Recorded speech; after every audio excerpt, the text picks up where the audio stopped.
जहां तक प्रत्याशी का सवाल है कि उनको निकाला गया है, किस गाइडलाइन के तहत निकाला गया? आवाज़ उनकी है, सब कुछ है, सच्चाई है कि आवाज़ उनकी है, लेकिन कम से कम आप उनको शोकाज नोटिस देते। सर ये कोई इरफान पठान साहब हैं, पूर्व प्रदेश सचिव रहे हैं गोंडा के, उनसे शायद टांडा के सर उनकी पार्टी में आज भी झंडा उनका लगा हुआ है पार्टी का। पार्टी किसी जिला अध्यक्ष को देखकर नहीं ज्वाइन की गई है। विरोध इसी बात का है, अगर मिर्जा अकरम बेग के ऊपर कार्रवाई हुई है तो क्या पार्टी गाइडलाइन के मुताबिक हुई है? हम लोग चाहते थे कि पार्टी में आए वो पार्टी में आने के बाद में उन्होंने मेहनत की, पार्टी के लिए अपना वक्त दिया। अगर उनसे कोई एक गलती हुई थी तो उस गलती को माफ़ करने का भी जरिया होना चाहिए। हो सकता है वो अपनी गलतियां मानते उसमें कि हाँ मुझसे ये गलतियां हुई हैं, तब आप कोई फैसला करते ना। इरफान अली सिद्दीकी साहब हमारे साथ मौजूद हैं। इरफान अली सिद्दीकी साहब, आपके प्रत्याशी को पार्टी ने 6 सालों के लिए निष्कासित कर दिया, बाहर कर दिया। बहुत बहुत शुक्रिया मैं आपका और आपके चैनल का कि आपने मुझे बात रखने का मौका दिया।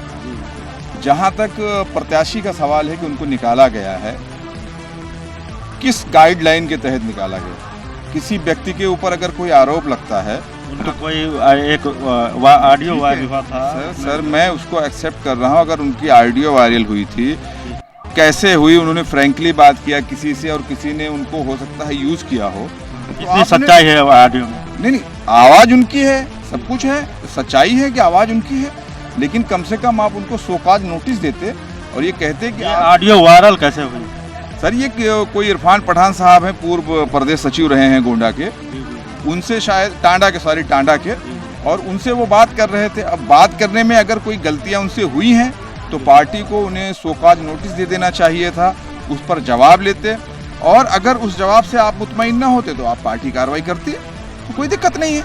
मैं आपको बता दूं कि मिर्जा अकरम बेग, एडवोकेट मिर्जा अकरम बेग को, बेग साहब को जब निकाला गया पार्टी से, हमने उनसे रब्ता करने के लिए चाहा, उनसे फ़ोन पर बात किया, लेकिन उन्होंने साफ मना कर दिया। और बहरहाल उनके प्रतिनिधि हमारे साथ हैं, इसका जवाब उनका जवाब हम उनके प्रतिनिधि जनाब इरफान अली सिद्दीकी साहब से लेना चाहेंगे।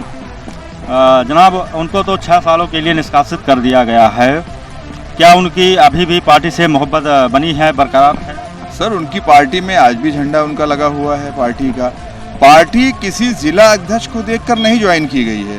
पार्टी असदुद्दीन ओवैसी के विचारों को, वो जो लीडरशिप डेवलपमेंट करना चाहते हैं, उसके साथ हम लोग जुड़े हैं। लेकिन अगर ये कोई कहे कि उनके विचारों को तोड़ मरोड़ कर और कोई चीज़ थोपने की कोशिश किया जाएगा तो उसका विरोध होगा। विरोध इसी बात का है, अगर मिर्जा अकरम बेग के ऊपर कार्रवाई हुई है तो क्या पार्टी गाइडलाइन के मुताबिक हुई है? पार्टी बायलॉज में ये नहीं है कि उसको शोकाज नोटिस दिया जाता, नोटिस का आप जवाब लेते। अकरम बेग साहब जब पार्टी में जुड़े थे, वो किसके माध्यम से जुड़े थे? पार्टी में जुड़ने के लिए बहुत सारे लोग थे, उनको हम लोग चाहते थे कि पार्टी में आए वो पार्टी में आने के बाद में उन्होंने मेहनत की, पार्टी के लिए अपना वक्त दिया, अपना पैसा खर्चा किया, सब कुछ किया।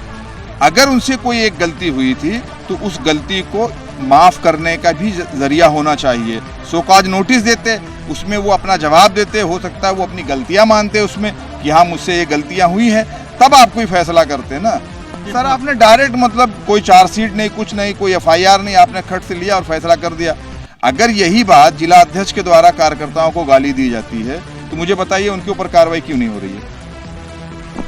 या हम कुछ लोग ऐसा भी देख रहे हैं कि अकरम बेग साहब जिला अध्यक्ष के दावेदार थे, इसलिए जो है ये कार्रवाई हुई। कहाँ तक ये सही है? बिल्कुल सही है, ये बिल्कुल सही है। वो दावेदार थे, कई लोग और दावेदार थे।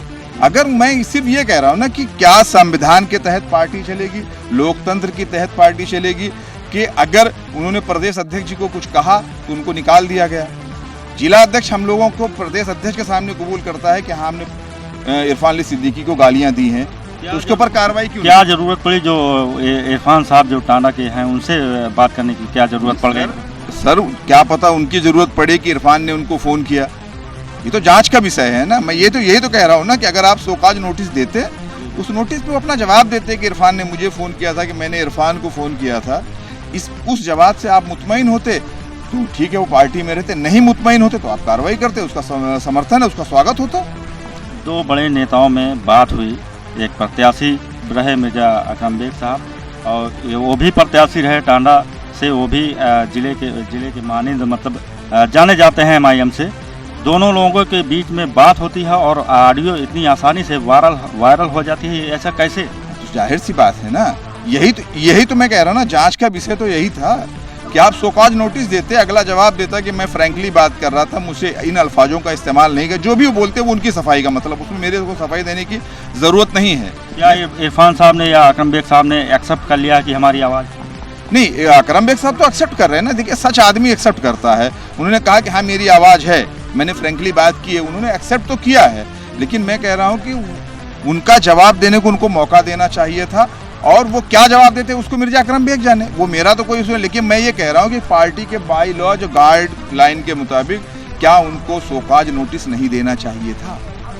अब ये तो पार्टी का विषय है, पार्टी नोटिस दे। बहरहाल दिया जाना चाहिए सोकाज नोटिस ना। इस तरह से उनको अचानक पार्टी से बाहर किया गया, ज़िले में चर्चा का विषय बना हुआ है। जो MIM के कार्यकर्ता हैं, पदाधिकारी हैं, वो जानना चाहते हैं किस लिए उनको पार्टी से निष्कासित किया गया, निकाला गया। ऑडियो तो बात की बात है, जिसके पास पहुंची है ऑडियो उसने सुना है। ज़िले के लोग, ज़िले के कार्यकर्ता लोग अभी भी ऑडियो को नहीं सुने हैं। तो भाई यही तो मैं कह रहा हूँ ना, क्या पार्टी सुल्तानपुर जिला यूनिट ने पूरी अपनी यूनिट को इकट्ठा किया, उस पर मतदान कराया कि इनको पार्टी से निकाला जाए कि ना निकाला जाए? और क्या वजह है कि जिला सुल्तानपुर का जो जिला अध्यक्ष है उसके खिलाफ लोग हैं? ये सच्चाई है। दिन पर दिन रोज जो है इस्तीफा, अभी कल ही दो इस्तीफे आए हैं उनके खिलाफ। तो इस बात का भी तो संज्ञान लेना चाहिए। सेंट्रल के नोमान नदवी साहब हैं, उनको भी बातें बताई जाती हैं, वो नहीं सुन रहे हैं। शौकत साहब ने मतदान कराया, हमारे प्रदेश अध्यक्ष हैं। जब मतदान हो गया तो लोकतंत्र में मतदान की ही तो वैल्यू है। अच्छा, आपने प्राथमिक सदस्यता से भी इस्तीफा दे दिया है कि आप अभी भी पार्टी में जुड़े हैं? ये लेटर कि जिला अध्यक्ष को एक मरहूम राहत इंदौरी साहब का एक आसार था कि उन्होंने जो टीम बना रखी है, उन्होंने कहा था राहत इंदौरी साहब ने कि अंदर झूठों की एक मंडी है, अंदर झूठों की एक मंडी है और दरवाजे पे लिखा है सच बोलो। सवाल ये है कि जिला अध्यक्ष को यही नहीं पता कि पद और प्राथमिक सदस्यता में डिफरेंस क्या होता है। उन्होंने कहा है ना कि सर उनके पास प्रूफ है। मैं आपको प्रूफ दिखाता हूँ, ओरिजिनल जो इस्तीफानामा यहाँ मेरा है, इसमें क्लियरली लिखा हुआ है, और मैं आपको पढ़ के दिखा दूँ। यहाँ नीचे मोटी हेडिंग में लिखा हुआ है कि मैं अपने तमाम तर जिम्मेदारियों से इस्तीफा देता हूँ। पूरे लेटर में मैं दावा करता हूँ जिला अध्यक्ष को, पूरे लेटर में। प्रत्याशी महोदय बात करने के लिए तैयार नहीं है, सामने क्यों नहीं आ रहे हैं? नहीं सर, ऐसा है कि वो सामने आएंगे, जरूर आएंगे, ऐसा नहीं कि नहीं आएंगे। उनको भी अपना पक्ष रखना चाहिए। बिल्कुल उनको रखना चाहिए। ये उनसे पूछा जाएगा, उनसे मिला जाएगा, मुलाकात होगी तो उनसे पूछा जाएगा कि सर आप क्यों नहीं रखना चाहते। सवाल जो कार्यकर्ता हैं पार्टी के या जिले वासियों को क्या कहना चाहते हैं इस पर? क्या नहीं सर, देखिए जिले वासियों को मैं क्या कहूँगा, मैं इस वक्त पद पे नहीं हूँ। एक बात, पार्टी का कार्यकर्ता था, रहूँगा, वो मुझे कोई हटा नहीं सकता। जब हटाएंगे प्राथमिक सदस्यता तब देखा जाएगा। जनाब इरफान अली सिद्दीकी, महासचिव जनाब इरफान अली सिद्दीकी से काफ़ी लंबी चौड़ी बात हुई, और अभी भी इरफान अली सिद्दीकी MIM की प्राथमिक सदस्यता में बने हुए हैं, MIM से जुड़े हुए हैं और जुड़े रहेंगे, काम भी करेंगे। इन्होंने केवल अपनी जिम्मेदारियों से यानी कि पद से इस्तीफा दिया है। प्राथमिक सदस्यता आज भी बरकरार है। आप इसी तरह वीडियो में बने रहिए, चैनल को सब्सक्राइब करिए, लाइक करिए, कमेंट करिए।